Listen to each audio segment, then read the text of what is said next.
Don Drysdale was the most feared pitcher in baseball. 6'5", sidearm delivery, a fastball that looked like it was coming from behind your back. He threw at hitters without apology. He reclaimed the inside part of the plate like it was his personal property. Batters knew it. Umpires knew it. The entire league knew it. In an era where intimidation ruled the mound, Drysdale didn't respect everyone, not even close. Only 7 players earned his respect, and that list tells you everything about what it meant to survive in the golden age of baseball. And why did these 7 men stand out in a league full of Hall of Famers? The answer isn't just about talent. It's about courage, intelligence, and the willingness to stand in the box when a 95-mile-per-hour missile was headed straight for your ribs. Frank Robinson was the first, and maybe the most important. Robinson had a habit that drove pitchers crazy. He crowded the plate, leaned right over it. His head and upper body practically invaded the strike zone.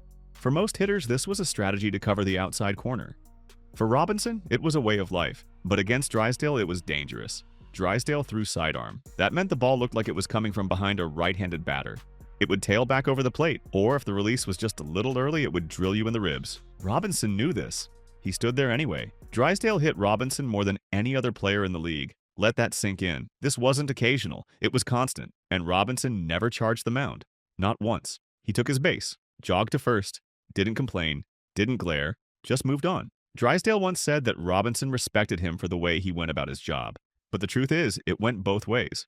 Drysdale respected Robinson because Robinson refused to be moved. Pain didn't scare him. Intimidation didn't work. Robinson treated getting hit like it was part of the deal. And in Drysdale's world, that made Robinson a warrior. Most hitters would bail out, step away from the plate at the first sign of a sidearm fastball coming inside. Robinson dug in deeper. Drysdale led the league in hit batsmen for 4 straight years. Robinson led the league in getting hit 7 times in his career. They were locked in a cycle of escalation. Drysdale threw harder inside. Robinson crowded the plate more. Neither one backed down. That kind of stubbornness breeds respect. Drysdale knew Robinson wasn't going to give him anything easy. And when you're a pitcher who builds his reputation on intimidation, the guy who refuses to be intimidated becomes the ultimate measuring stick. Willie Mays was different. Where Robinson was about toughness, Mays was about intelligence.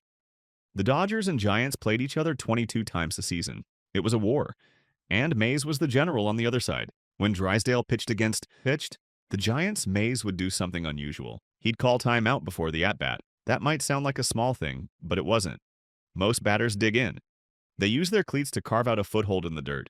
It gives them leverage, stability, a solid platform to launch their swing.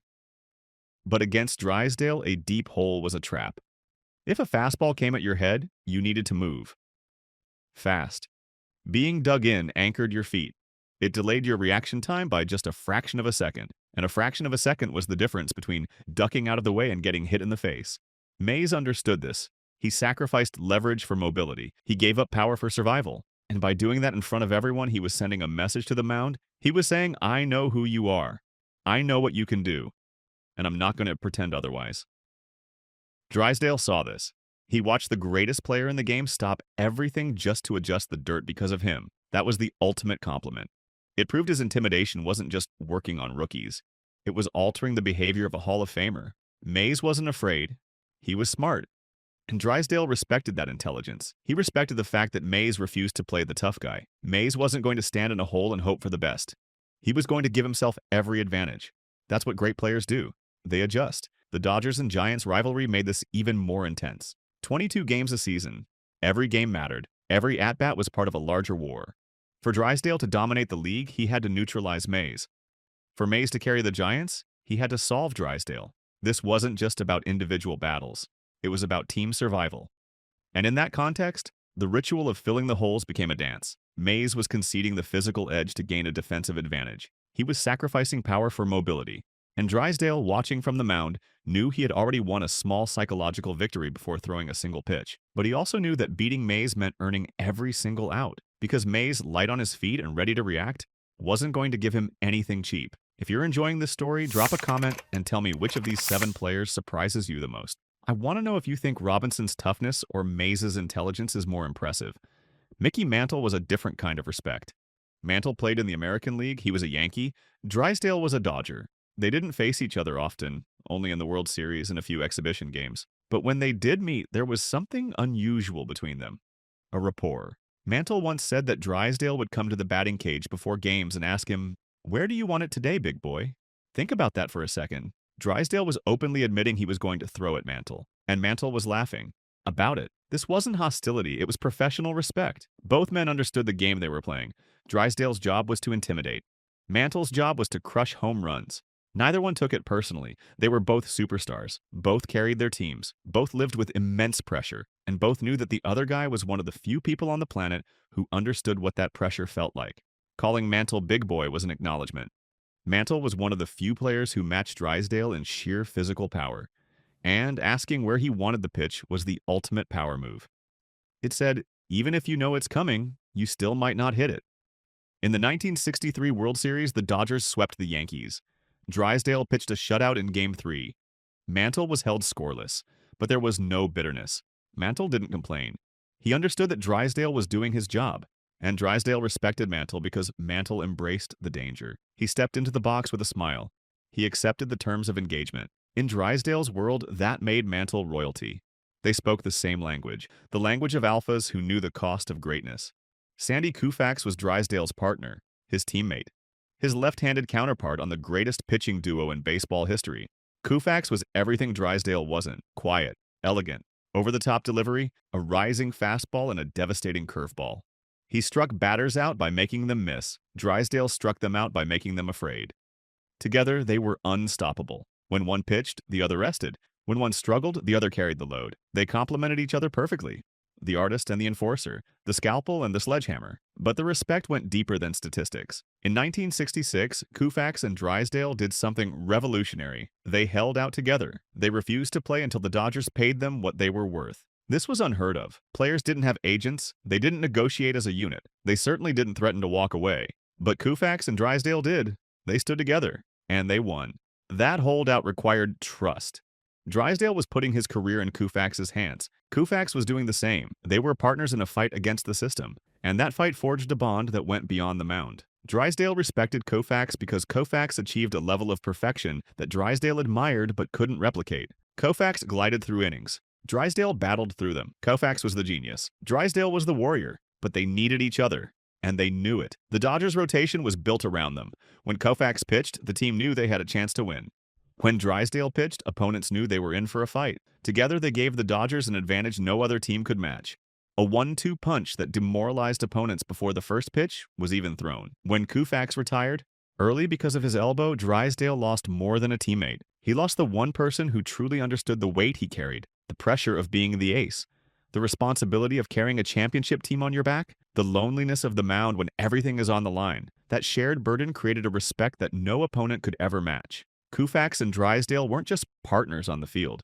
They were brothers in the trenches, and that bond made them both better. Then came 1968, the year of the pitcher. The mound was higher. The strike zone was bigger. Runs were scarce. Offenses were suffocating across the league. This was the season baseball would later try to forget, the season so dominated by pitchers that the rules committee had to step in and lower the mound the very next year. But for Drysdale, it was the perfect stage, and he went on a run that defied belief. 6 consecutive shutouts, 58 2/3 scoreless innings, a record that stood for 20 years. To understand what this meant, you have to understand the pressure. Every inning was a tightrope walk. Every batter represented a potential end to history. Drysdale couldn't afford a bad pitch. He couldn't afford a mistake. One hanging curveball, one fastball left over the plate, one error by a fielder. Any of those things could have ended the streak before it became legend. The mental strain was crushing, inning after inning, game after game, shutout after shutout. Drysdale had to be perfect while the entire baseball world watched. But here's what made it legendary. 3 of those shutouts came against future Hall of Fame pitchers: Bob Gibson, Jim Bunning, Ferguson Jenkins. These weren't just wins, these were duels. Pitcher versus pitcher. 0 versus 0. In games like that, there's nowhere to hide. No big lead to protect you, no room for relaxation. Just 2 men on opposite mounds trying to outlast each other.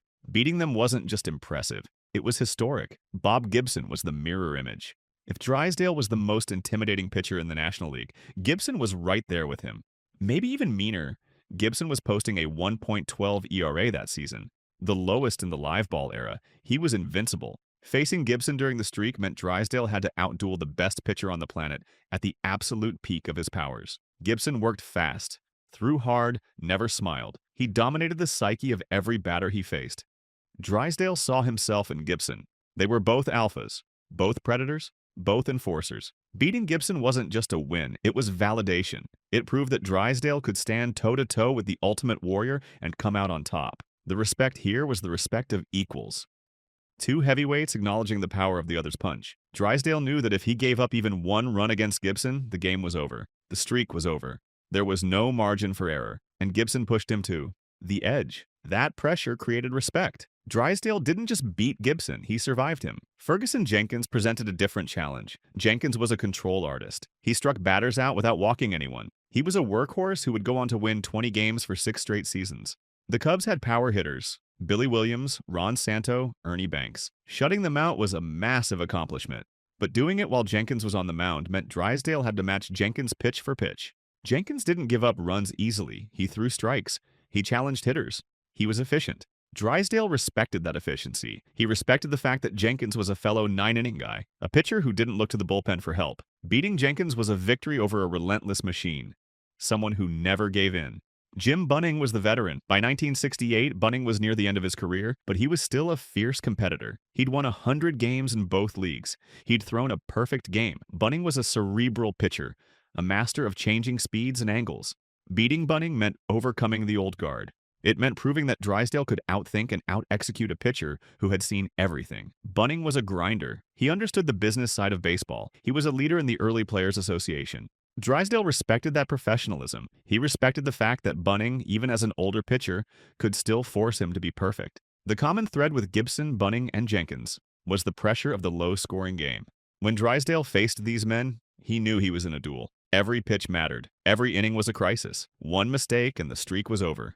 These three pitchers didn't let Drysdale relax. They kept the pressure on, and in doing so, they helped him make history. Drysdale respected them because they pushed him to his absolute limit. They forced him to tap into a level of focus and determination that he didn't need against lesser opponents. The streak wasn't just Drysdale's achievement, it was a collaborative creation. It required great opposing pitchers to make every zero count. So what does this list tell us? It tells us that respect, in Drysdale's world, wasn't about being friendly. It wasn't about being liked. It was about being worthy. Frank Robinson was worthy because he refused to be moved. Willie Mays was worthy because he refused to be fooled. Mickey Mantle was worthy because he embraced the danger with a smile. Sandy Koufax was worthy because he shared the burden. And Gibson, Bunning, and Jenkins were worthy because they made perfection the price of victory. Think about what this means for a moment.